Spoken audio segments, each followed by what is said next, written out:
रात के 11 बजे का वक्त था और मैं इस तरह बेखबर सो रहा था जैसे गधे घोड़े सब बीच दिए हूँ। न जाने ख्वाबों में कौन से जजीरों की सैर कर रहा था जब फोन की मुसलसल बजती घंटी ने मुझे झंझोड़कर होश-व-वास की दुनिया में लापता अपने खाबीदा असाब को बामुश्किल कंट्रोल करते हुए मैंने फोन उठाया। अस्सलाम अलैकुम, हसब आदत मैंने सलाम किया। वालेकुम अस्सलाम, कैसे हो तलहा, क्या कर रहे थे? मुझे अबू की संजीदा सी आवाज सुनने को मिली। सो रहा था अबू, अब लोग खैरियत से पहुंच गए और फिर जो उन्होंने बताया इसे सुनकर कदमों तले से जमीन निकल गई। उनकी गाड़ी रास्ते में एक हादसे का शिकार हो गई थी और इस वक्त सब अस्पताल में थे। अगरचा बकौल उनके फिक्र की कोई बात नहीं थी और वो सब मामूली जख्मी थे, लेकिन उनकी परेशान लब व लहजा और गैर मामूली अंदाज गुफ्तगू मुझे किसी अनहोनी का पता दे रहे थे। लिहाजा मैंने फौरन रवानगी का प्रोग्राम बनाया। अगरचा अबू जी इस वक्त मुझे सफ़र से मना कर रहे थे, लेकिन मुरारकना अब नामुमकिन हो चुका था और दिल चाह रहा था कि उर्करान के पास पहुंच जाऊं। मेरे वालिदैन, खाला खालू, मेरी छोटी बहन सब करीबी रिश्तेदारों की शादी में शिरकत करने आज शाम ही हैदराबाद रवाना हुए थे। मैं अपने इम्तिहानात की वजह से घर पर रुक गया था। मेरी खाला और खालू हमारे घर से 2 गलियां छोड़कर ही रहते थे और हमारे उनसे बहुत खुशगवार मरासिम थे। खाला खालू निहायत शफ़क़ खुलूस और जिंदा दिल थे। अल्लाह ताला ने उनको हर दुनियावी नेमत से नवाजा था सिवाय औलाद के, लेकिन उन्होंने इस कमी को अपनी जिंदगी का रोग बनाने के बजाय तकदीर का लिखा जानकर इससे समझौता कर लिया था। मुझे और मेरी छोटी बहन गुड़िया को वो अपनी औलाद ही समझते थे और अपनी तमाम तर मोहब्बत उन पर निछावर करते थे। निजता हम दोनों भी उन्हें वालिदैन जैसा ही मकाम देते थे। मैंने रात भर जाग की पेपर्स की तैयारी की थी। पेपर्स के बाद जब मैं घर आया तो सबके साथ इतना मसरूफ रहा कि वक्त गुजरने का पता ही नहीं चला। शाम को जब सब मुझे ढेरों हिदायतें देकर रवाना हुए तो मेरा थकन से बुरा हाल था। रात का खाना खाकर नमाज अदा करते ही मुझ पर नींद का इस कदर शदीद गलबा हुआ कि मैं लम्हों में गाफिल हो गया। फोन सुन लेने के बाद मैं जल्द से जल्द वहां पहुंचना चाहता था। फौरन ही तैयार होकर रवाना हो गया। वालिद से मैंने अस्पताल का एड्रेस ले लिया था। तकरीबन 3 घंटे का रास्ता था।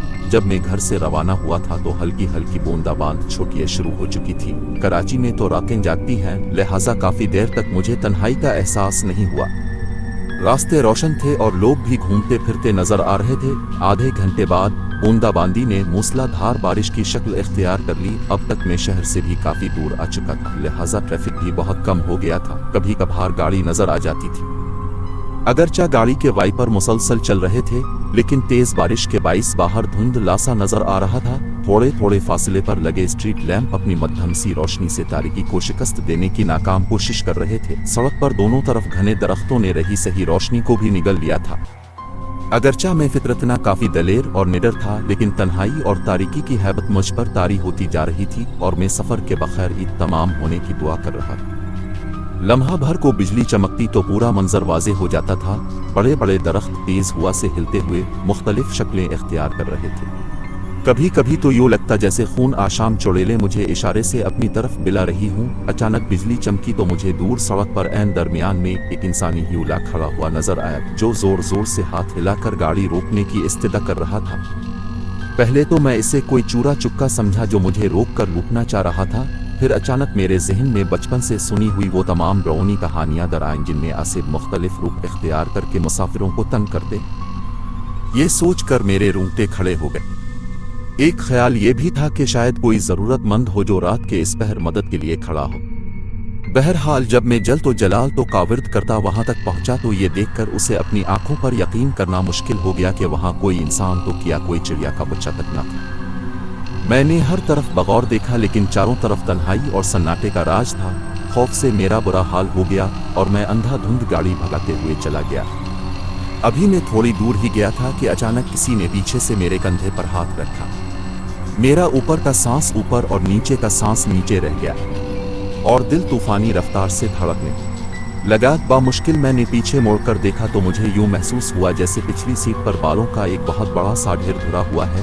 न जाने वो अल्लाह की कौन सी मखलूक थी जो साइज में इंसान से भी बड़ी थी, लेकिन मुकम्मल तौर पर बालों से ढकी हुई थी। सिर्फ इसकी सुर्ख खौफनाक आंखें और हाथ पांव के लंबे लंबे और मुड़े हुए नाखून नजर आ रहे थे। वो अपनी लाल लाल रौनी आंखों से निहायत गुस्से में तलहा को घोर रही थी। दहशत से तलहा की आंखें फटी की फटी रह गईं और दिल उछलकर हल्क में आ गया। सांस सीने में अटकने लगा और हाथ पांव सुनसुनाने लगे। इससे हरकत करना मुहाल था। बड़ी मुश्किल से मैंने अपने हवास मुस्तमा किए और ज़ेर लब पुरानी आयत का वर्द करते हुए गाड़ी को तूफानी रफ्तार से भगा दिया। थोड़ी देर बाद मुझे महसूस हुआ कि पिछली सीट खाली हो गई। मैंने शीशे से पिछली सीट पर देखा तो वो आसिफ वहां से जा चुका था। अभी वो पूरी तरह सुकून का सांस भी न ले पाया था कि उसे यूं लगा जैसे गाड़ी धीरे धीरे निहायत वजनी होती जा रही है और इसे चिल्लाना नामुमकिन होता जा रहा, जिस गाड़ी को मैं जहाज की तरह उड़ा रहा था। अब गधा गाड़ी की तरह घिसकने से भी इनकारी थी।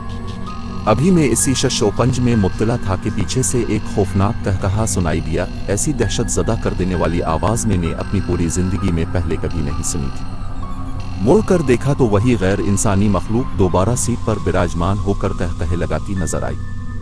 इसकी टांगें इतनी लंबी हो चुकी थीं कि उसने गाड़ी की खिड़की से बाहर लटका रखी थीं और पांव सड़क पर घसीट रहे थे। इसी वजह से गाड़ी को आगे बढ़ाना मुश्किल हो रहा था। ये देखकर मेरी रीढ़ की हड्डी में खौफ की लहर दौड़ गई और मैंने बआवाज़ बुलंद पुरानी आयत और आयतल कुर्सी पढ़ना शुरू कर दी।